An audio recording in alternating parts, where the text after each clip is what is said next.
বিসমিল্লাহির আমাদের প্রিয় নেতা আন্দোলন সংগ্রামের রাজপথে লড়াকু সৈনিক কেরানীগঞ্জের মাটি ও মানুষের নেতা বিএনপির স্থায়ী কমিটির অন্যতম সদস্য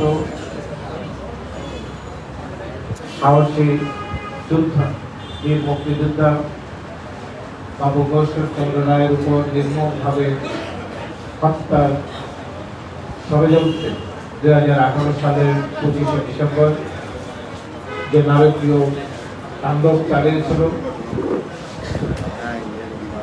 সেই দিনটিকে স্মরণ করে আজকের এই আলোচনা সভা। সম্মানিত সভাপতি, উপস্থিত বিএনপির ভাইস চেয়ারম্যান, আমাদের অত্যন্ত প্রিয় বাংলাদেশের একজন অন্যতম সারির শিল্পপতি হয়েও আওয়ামী ঘরানার লোক ছিলেন এক সময়, যিনি 96 সালে একক প্রচেষ্টায় শেখ হাসিনাকে বাংলাদেশের রাষ্ট্রীয় ক্ষমতায় নিয়ে এসেছিলেন।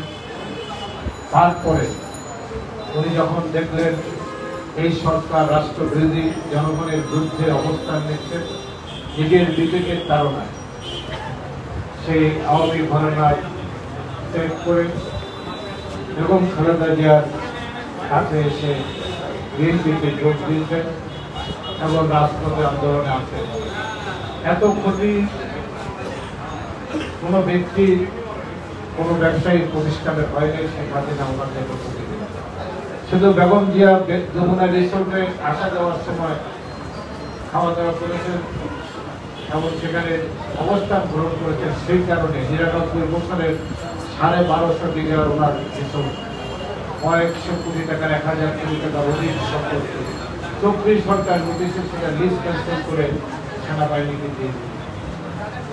শুধু বেগম জিয়া মোদী আসছে প্রগতি ইন্স্যুরেন্সে কিছুক্ষণ মানে রাস্তা আটকে দিতে পারে, সে ভয়ে প্রগতি ইন্স্যুরেন্স এসে চা নাস্তা খেয়ে ওদের সোনার গাড়িতে 1 ঘন্টার মধ্যে সেখানে এসে ফাইলপত্র করে 5 কোটি টাকা জরিমানা করে। উনি একজন বাংলাদেশের অন্যতম শিল্পপতি, যেটা এই দেশে উনি দুলামিয়া কটন স্পিনিং মিল, একটা ছোটখাটো বিল্ডারই হয়, ওনার দুলামিয়া কটন মিলের সেই রেসিপি এবং উনি বাংলাদেশের আজকে আমরা যে শাকসবজি খেয়ে বাংলাদেশ আজকে এখানে এসেছে, লাল তীরের মালিক।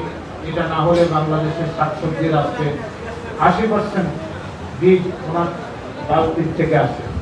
সেখানেও অন্যান্য কোম্পানি যে ফ্যাসিলিটিস পায় উনি তার 4th ভাগের 1 ভাগ উনি পান না। তারপরেও উনি রাজপথে আছেন, আমাদের সাথে আছেন, দেশের এই সংগ্রামে আছেন। এই জন্য ওনাকে আমি আন্তরিকভাবে ধন্যবাদ জানাই। আমি ওনার যোগদান অনুষ্ঠানে আমি এবং বেগম খালেদা জিয়া ছাড়া কোনো তৃতীয় ব্যক্তি ছিল। আমি এই জন্য মাঝে মাঝে মনে করি উনি যদি হাসিনার সাথে থাকতেন তাহলে আরো 30-40 হাজার কোটি টাকার এই যেভাবে লুটপাট হয় এখন উনি এই টাকার মালিক। তবে আমি এই জন্য ওনার সাথে আমি ওনার বাসায় মাঝে মাঝে কম যাই, মাঝে মাঝে যাই, কারণ আমি ওনাকে এই বিএনপিতে আনার জন্য ওনার সাথে আমার দীর্ঘদিনের সম্পর্ক। উনি তখন আওয়ামী ঘরানার লোক, তখন খালেদা জিয়া উদিতচর যাবে 1985 সালে ঢাকা শহরে 2-3টা বাজার, 2টা বাজারও একটা ওনার ওই বাজারটা বেগম খালেদা জিয়া দিয়েছিলেন। সেই বাজারতে বেগম খালেদা জিয়া আসার সময় কোনো অ্যাক্সিডেন্ট করেন। মধু সাহেব ছিলেন, কর্নেল জাফর ছিলেন, মতিন চৌধুরী ছিলেন, সাইনা খান ছিলেন, বেগম খালেদা জিয়া ছিলেন। সবাই আহত হয়েছেন, একমাত্র বেগম খালেদা জিয়া আহত হয়েছেন। গাড়িকে 20 ফিট নিচে পড়ে গিয়েছে এবং সেখান থেকে উদ্ধার করে বেগম খালেদা জিয়া তাদেরকে চিকিৎসার ব্যবস্থা করেছিলেন। তারপরেও ইতিহাস আমি এখানে বলতে চাই না। তাই আজকে আমি মিন্টু ভাইকে সবার থেকে অন্যভাবে দেখি, এই কারণে এত কিছু ত্যাগ করে, এত ব্যবসা বাণিজ্য সব কিছু ত্যাগ করে ওনাকে জেলখানা নিয়েছেন। ওনার ছেলে আমাদের প্রার্থী হয়েছে, জয়লাভ করার পরও তাদের ঘোষণা মানবে শেখ হাসিনা দেন নাই। ওনার ছেলে ফেডারেশনের, ফুটবল ফেডারেশনের ভাইস প্রেসিডেন্ট সবসময় নির্বাচিত হয়, কিন্তু আব্দুল্লাহ আল মিন্টু বিএনপি করেন বিদায় তার ছেলেটি পেপার না বাফার কিন্তু এবার ভাইস প্রেসিডেন্ট হতে পারেন। অনেক প্রতিকূলতার মধ্যে দিয়েও ওনার বিএনপি এখানে আরেকজন উপস্থিত আছেন আর মহাজ্জেম হোসেন আলাল অনেক ত্যাগ তিরীক্ষা 11 সময় জেলে গিয়েছেন, সব কিছু মিলে আজকে সংগ্রাম করে এই বিএনপি যুব দলের থেকে শুরু করে এখানে এসেছেন একজন সংগ্রামী নেতা, টকশো ব্যক্তিত্ব। যুব দলের আমি যখন প্রেসিডেন্ট সেক্রেটারি ছিলেন, পরে আবার প্রেসিডেন্ট হয়েছেন বিএনপির যুগ্ম মহাসচিব যারা মহাজ্জেম হোসেন আলাল এখানে উপস্থিত আছেন। আমার আরেক প্রিয় ব্যক্তিত্ব এক সময় রাজেন্দ্র মোহন কলেজের ভিপি, ফরিদপুরের বৃহত্তর ফরিদপুরের কৃতি সন্তান বকুল আমার সাথে একই যুব দলে ছিলেন, এখন বিএনপির সহ সাংগঠনিক সম্পাদক খন্দকার মাসুদ এখানে উপস্থিত আছেন।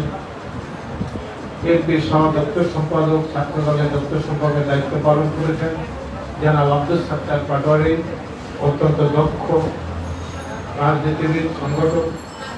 এখানে উপস্থিত আছেন সেলিম, আমাদের যুব দলের একদম প্রথম লগ্ন থেকে রাজনীতি করে আসছেন যুব দল, পরে কাপাসিয়া থানা বিএনপির সাধারণ সম্পাদকের দায়িত্ব পালন করেছেন, অত্যন্ত দক্ষ সংগঠক। এরশাদ বিরোধী আন্দোলনে ঢাকা মহানগরের অনেক ভূমিকা ছিল। সেই সেলিম সহ উপস্থিত সম্মানিত নেতৃবৃন্দ, আমরা যেই বিষয় আজকে দাঁড়িয়ে সেটা হলো বাবু গয়েশ্বরচন্দ্র রায়। আমি আবার বাবু গয়েশ্বরচন্দ্র রায় 78 সালের 27 অক্টোবর যেদিন যুব দল প্রতিষ্ঠিত হয়, উনি 12 নম্বর সদস্য ছিলেন, আমি 13 নম্বর আহ্বায়ক ছিলেন। সেখান থেকেই আমাদের জিয়া রহমানের হাত ধরে এই যুব দলের কাজ। পরবর্তী পর্যায়ে 79 সালের 6 ডিসেম্বর ঐতিহাসিক মহাসম্মেলনে উনি দপ্তর সম্পাদক হলেন, আমি ট্রেজারার কোষাধ্যক্ষ নির্বাচিত। ওনার সাথে আমার পারিবারিকভাবে রাজনৈতিকভাবে এই দীর্ঘ 46 বছরের একই বন্ধন আছে। এখানে আজকে ঢাকা জেলা বিএনপির যে সংগ্রামী সাধারণ সম্পাদক নিপুণ রায়চৌধুরী এখানে উপস্থিত আছেন। তার বাবার সাথে আমার দীর্ঘদিনের সম্পর্ক, কিন্তু তার যে বিয়েটি এই বিয়ের সামগ্রিক দায়িত্বটা আমার উপর। আমি দাদা অনেক সময় অনেক কিছু নিজেরটা নিজে করতে পারে না, তাই আমি অত্যন্ত এই পরিবারের সাথে সুখ দুঃখে, আমার পরিবারের সাথেও সুখ দুঃখে দাদা ছিলেন, আমিও। আমি আজকে একটি কথা বলতে চাই যে দাদাকে হত্যা করার জন্য যে ষড়যন্ত্র আমার উপরে যে আমি বেঁচে থাকবো এটা কল্পনা করি নাই। 17 সেপ্টেম্বর আমার উপর হামলা বিকাল 4:30টায়, তারপর শুনলাম একই সময় বনানীতে তাবি কাওয়ারের উপর হামলা, তাকেও আহত করেছে, হাসপাতালে গেল সেলিনা রহমান। আমরা এটাকে পরিকল্পিতভাবে বিএনপির জনপ্রিয় নেতাদের উপর হামলা, সংগঠকদের হাত উপর হামলা, এটা যে শেখ হাসিনার পরিকল্পিত। তাই আজকে বাংলাদেশ যেখানে এসে দাঁড়িয়েছে, আমাদের প্রিয় নেতা বেগম খালেদা জিয়া 2 কোটি টাকার যে একটি মিথ্যা মামলা, যে টাকা কখনো খরচ হয়নি, যে টাকা এখনো ব্যাংকে আছে, 2 কোটি টাকা এখন 10 কোটি টাকায় রূপান্তরিত হয়েছে, সেই মিথ্যা মামলা দিয়ে ওনাকে জেলখানায় রেখেছে। পৃথিবীর ইতিহাসে এত হাস্যকর ঘটনা কোথাও নেই যে নিম্ন আদালতে যদি জেল দেয়, উচ্চ আদালতে এটা কমে যাবে খালাস। নিম্ন আদালতে বেগম খালেদা জিয়াকে ফরমাসি রায়ে 5 বছরের জেল দিয়েছেন, উচ্চ আদালত আরেকটু বাড়িয়ে এটাকে 10 বছর করে। পৃথিবীর ইতিহাসে এরকম নজিরবিহীন কোনো ঘটনা নাই, এটা গিনিস বুকে লেখা থাকবে। এবং বেগম খালেদা জিয়া বাংলাদেশের একজন সিনিয়র সিটিজেন, 77 বছর বয়সী একজন প্রবীণ ব্যক্তিত্ব, 3 বারের প্রধানমন্ত্রী, উনি বাংলাদেশের মহান স্বাধীনতা ঘোষক শহীদ রাষ্ট্রপতি জিয়া রহমানের সহধর্মিণী। ভোটে 3 বার নির্বাচিত হয়েছেন, 3 বার উনি বিরোধী দলের নেতা নির্বাচিত। 23টি আসনে বাংলাদেশে উনি ভোট করেছেন 5 বার। এই 23টি আসনে উনি 5 বারে নির্বাচিত হয়েছেন, কোনো আসনে পরাজয় লাভ করেন না। আমাদের মনে আছে আমি 91 সালে ভোট করেছি নোয়াখালী থেকে। শেখ হাসিনা 3টি আসনে, বেগম খালেদা জিয়া 5টি আসনে, ফেনীর 1টি আসনে, বেগম খালেদা ঢাকার 2টি আসনে, বগুড়ার 1টি আসনে, এবং আরেকটি আসন হলো চট্টগ্রাম। এই 5টি আসনে উনি ভোট করেছেন, 5টি আসনে বিপুল ভোটে জয়লাভ করেছেন। আর শেখ হাসিনা 3টি আসনে ভোট করেছেন। ঢাকায় সাদেক হোসেন খোকার সাথে 30,000 ভোটে হেরেছেন। রমনাতে 40,000 ভোটে মেজর মান্নানের মতো একজন ব্যক্তির কাছে উনি পরাজয় বরণ করেছেন। শুধুমাত্র গোপালগঞ্জে ওনার বাবার বাড়ির আসনে উনি জয়লাভ করেছেন। এই যে ওনার অবস্থান আর বেগম খালেদা জিয়ার অবস্থান, বেগম খালেদা জিয়ার প্রতি ওনার প্রতিহিংসা। উনি কলকাতার দমদম বিমানবন্দরে 91 সালে ওনাকে সাংবাদিকরা জিজ্ঞাসা করলেন, পরবর্তী সরকার আপনি কতটি আসন পেলেন? উনি বললেন, বিএনপি 10টি আসন পেলেও পেতে পারে, আমি সরকার গঠন করব। কিন্তু জনগণ, এদেশের মানুষ 91 সালে ভোট দিয়ে বেগম খালেদা জিয়াকে বাংলাদেশের প্রথম মহিলা প্রধানমন্ত্রী নির্বাচিত করেছে।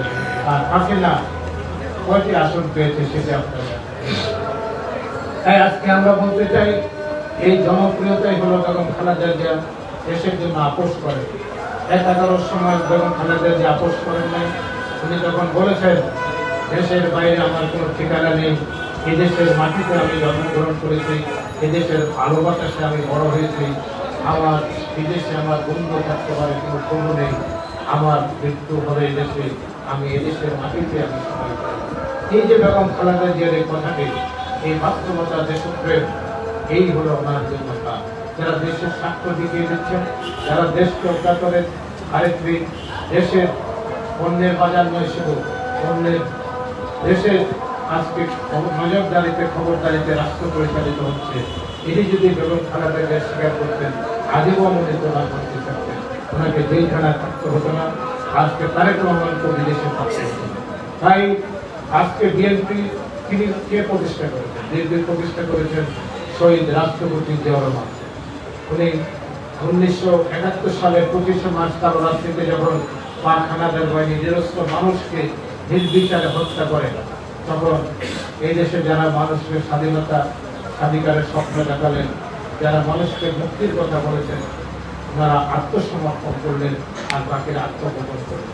দিশেহারা এই দেশের মানুষকে শহীদ রাষ্ট্রপতি জিয়াউর রহমান 26 তারিখ চট্টগ্রাম কালুরঘাট হত্যার কেন্দ্রটিতে স্বাধীনতার ঘোষণা দেন। উনি প্রথম নিজেকে বাংলাদেশের প্রথম প্রধানমন্ত্রী, রাষ্ট্রপতি এবং মুক্তিযুদ্ধের সর্বাধিনায়ক হিসেবে স্বাধীনতার ঘোষণা দেন। আজ 25 তারিখ মধ্যরাত্রিতে বিপ্লব ময়দানের গ্রামের উপর দাঁড়িয়ে উনি 8ম ইস্ট বেঙ্গল রেজিমেন্টের বাঙালি সৈনিক অফিসারদের নিয়ে পাকিস্তানের সাথে যুদ্ধ ঘোষণা করেন, পাকিস্তানের সাথে সম্পর্ক ছিন্ন করেন। তাই আমরা আজকে বলতে চাই, তার ধারাবাহিকতায় 1971 সালের 10ই এপ্রিল প্রবাসী সরকার গঠিত হয়, আর 1971 সালের 17ই এপ্রিল ন্যায়ের পরিণাম কারণে প্রবাসী সরকার গঠন করেন। তাজউদ্দিন শেখ প্রধানমন্ত্রী হিসেবে শপথ গ্রহণ করেন, সৈয়দ নজরুল ইসলাম মস্ত্রী রাষ্ট্রপতি হিসাবে, খন্দকার মোশতাক পররাষ্ট্রমন্ত্রী হিসাবে, ক্যাপ্টেন মনসুর আলী সেলিম অর্থমন্ত্রী হিসাবে শপথ গ্রহণ করেন। শপথের পর দেশি বিদেশি সাংবাদিকরা যখন তাজউদ্দিন সাহেবকে জিজ্ঞাসা করলেন, আপনিও প্রধানমন্ত্রী, আপনি কিসের উপর ভিত্তি করে আজকে সরকার গঠন করলেন, প্রধানমন্ত্রী হলেন?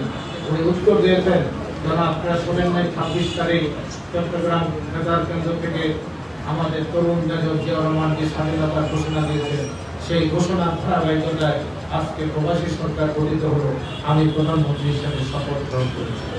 আমাদের সেলিমের বাড়ি কাপাসিয়া, 9 মাস মুক্তিযুদ্ধের নেতৃত্ব দিয়েছেন তাজউদ্দিন সাহেব, উনি প্রধানমন্ত্রী ছিলেন। আওয়ামী লীগ তাজউদ্দিনকে স্বীকার করে না সেভাবে, কারণ তাজউদ্দিন সাহেব ইতিহাসের তার মেয়ে ইতিহাসের প্রেক্ষাপটে সত্য একটি বই লিখেছেন, কেন শেখ মুজিব স্বাধীনতার ঘোষণা দেয় নাই, কি কারণে 9 মাস মুক্তিযুদ্ধ করে তাজউদ্দিন সাহেব দেশ স্বাধীন করলেন, তাকে মূল্যায়ন করে না, কারণ সে বলেছে জিয়াউর রহমান স্বাধীনতার ঘোষণা দিয়েছে, এই কারণে তাজউদ্দিন সাহেবকে আওয়ামী লীগ মূল্যায়ন করে।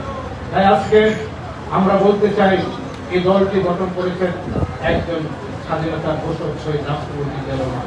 এই দল যদি না থাকতো, তাহলে ভূভাগে বাংলাদেশ পৃথিবীর পর্যায়ে চলে যেত, আমাদের স্বাধীনতার সার্বভৌমত্ব থাকতো না, আমরা স্বাধীন হিসেবে বেঁচে থাকতাম না।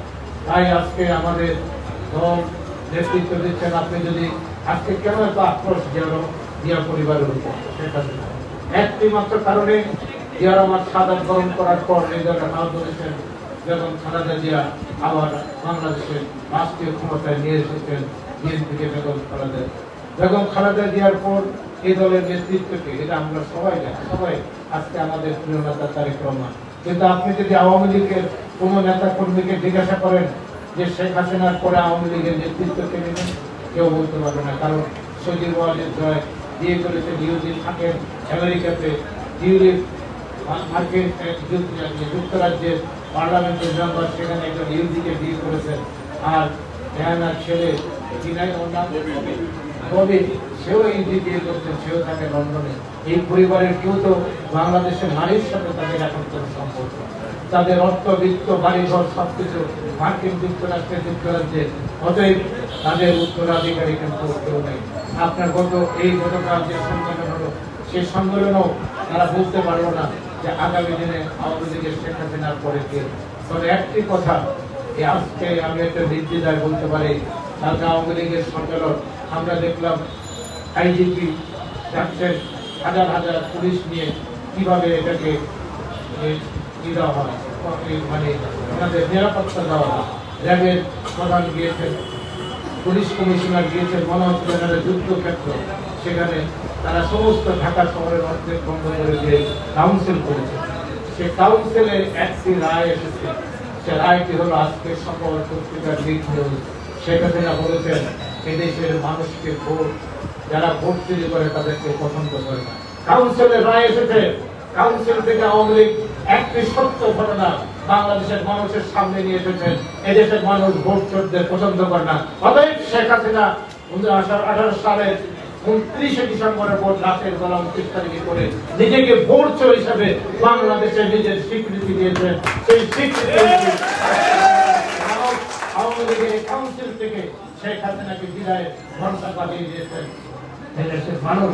সেই কারণেই পঞ্চগড়ে গুলি করে আমাদের ভাই আরেক হাজার আমাদের কয়েকশো নেতা কর্মীকে গ্রেফতার করেছেন। আমাদের প্রিয় নেতা তারেক রহমান 22 আগস্ট থেকে যে কর্মসূচি দিয়ে যাচ্ছেন, সেই কর্মসূচির আলোকে গতকাল পর্যন্ত আমাদের 15 জন নেতাকে পুলিশ সরাসরি গুলি করে হত্যা করেছেন। এই পার্টি অফিসের 7 তারিখে যে নির্মম নারকীয় হত্যাযজ্ঞ এবং তাণ্ডব চালিয়েছেন, এর ভাষা পৃথিবীর ইতিহাসে নেই। অতএব ঠান্ডা বেড়ে দিয়ে গাজীপুরের আমাদের আজম খানকে ডান্ডা বেড়ে দিয়ে তার মায়ের জানা যায় কি নৃশংস, এবং সারা পৃথিবীতে আজকে এটা বিখ্যাত হচ্ছে। প্রথম আলোর প্রথম পাঁচটায় যে ছবিটি, এই ছবিটি ভাষা প্রকাশ করার আমাদের নেই। তাই আজকে বলতে চাই, মানুষ যখন ক্ষমতার পাগল হয়ে যায়, উন্মাদ হয়ে যায় ক্ষমতা থাকার জন্য, আওয়ামী লীগের নেতারা বলেছেন, যেমন শেখ হাসিনা কালকে বলেছেন, ওবায়দুল কাদের, শেখ হাসিনা ছাড়া বাংলাদেশ চলবে না। আমাকে রাষ্ট্রে উনি বলেছেন যে আওয়ামী লীগকে রাষ্ট্রীয় ক্ষমতা থাকতে হবে, আমরা না হলে দেশ চলবে না, আপনারা না হলে দেশ চলবে না, কেউ নাকি কোনো উন্নয়ন করে না।